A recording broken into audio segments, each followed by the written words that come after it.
रामकृष्ण हरी. तुकाराम महाराजांच्या गाथेतला आज आपण पुढला अभंग पाहूया. सुख नाही कोठे आलिया संसारी, वाया हावभरी होऊ नका. दुःख बांधवडी आहे हा संसार, सुखाचा विचार नाही कोठे.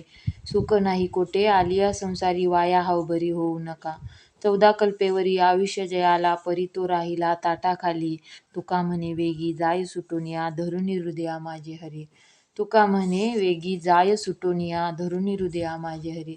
या सुंदर अशा अभंगामध्ये महाराज म्हणतात की या नाशवंत प्रपंचात कोठेही सुख नाही आणि कोणत्याही गोष्टीचा अतिहव्यास त्यामुळे तुम्ही करू नका. हा प्रपंच म्हणजे दुःखाचा बंदीखानाच आहे. येथे थोडे देखील सुख नाही, म्हणून कोणत्याही गोष्टीचा अतिहव्यास करू नका. मार्कंडेय यांना 14 कल्पापर्यंत आयुष्य होते, तरी संसाराचा लोभ न धरता सूर्याच्या उष्णतेपासून रक्षण व्हावे म्हणून एका ताटीच्या सावलीत राहत होते. म्हणून तुकाराम महाराज म्हणतात की हृदयात हरीचे सदैव स्मरण करा, म्हणजे या प्रपंचातील सर्व दुःखापासून सुटका होईल. म्हणून महाराज सांगतात की हृदयात अखंड हरी धरा, म्हणजे तुका म्हणे वेगी जाय सुटूनिया, धरुनी हृदया माझे हरी. तुझ करिता होय ऐसे काय नाही, डोंगराची राई रंग राना. अशुभाचे शुभ करिता तुझ काही, अवघड नाही पांडुरंगा.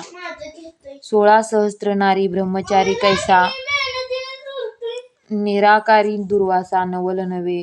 पंचभ्रतार द्रौपदी देसती, करिता पितृशांती पूर्ण धर्मा. दशरथ प्रातकी ब्रह्महत्या रासी, नवल त्याचे कुशी जन्म तुझा. मुनीश्वरांनाही दोष अनुमात्र, भांडविता सूत्र वध होती. तुका म्हणे माझे दोष ते काही, सरता तुझे पायी झालो देवा. या अभंगामध्ये तुकाराम महाराज म्हणतात की देवा, तुला अशक्य असं काहीच नाही. तू पर्वताची मोहरी करू शकतोस आणि गरिबाचा राजा करू शकतोस. हे पांडुरंगा, अशुभाचे तू शुभ करू शकतोस. 16,000 स्त्रिया असून तू ब्रह्मचारी कसा. 8 खंडी अन्न खाऊन दुर्वास ऋषी निराहारी कसे, याचे कोडे उलगडत नाही. 5 पतीची पत्नी असून द्रौपदी पतिव्रता कशी. आपल्या गोत्रजांचा नाश करणारा धर्मराज पुण्यवान कसा. दशरथाने ब्रह्महत्या केली तरी देखील देवा, तुम्ही त्याच्या पोटी जन्म कसा घेतला, याचे नवल वाटते. नारद मुनीच्या कळ लावण्याने मोठमोठे संघर्ष होत होते, त्यामध्ये लोकांचा संहार होत होता, तरी त्यांना थोडा देखील दोष कसा लागला नाही. म्हणून तुकाराम महाराज म्हणतात, ए देवा, एवढ्या दोषा पुढे माझे दोष ते काय. मी तुझ्या पायांचा आश्रय करून निष्पाप झालो आहे. तुका म्हणे माझे दोष ते काही, सरता तुझे पायी झालो देवा. आवडीच्या ऐसे झाले मुखा आले हरिनाम. आवडीच्या ऐसे झाले मुखा आले हरिनाम. आता घेऊ धनीवरी, मागे उरी नुरिते. साठवण मना ऐसी, पुढे रासी अमुप. तुका म्हणे कारण झाले विठ्ठल याती अक्षरी. या अभंगामध्ये म्हणतात की माझ्या मुखातून अभंग प्रकट होऊ लागले, ही अतिशय आवडीची गोष्ट आहे.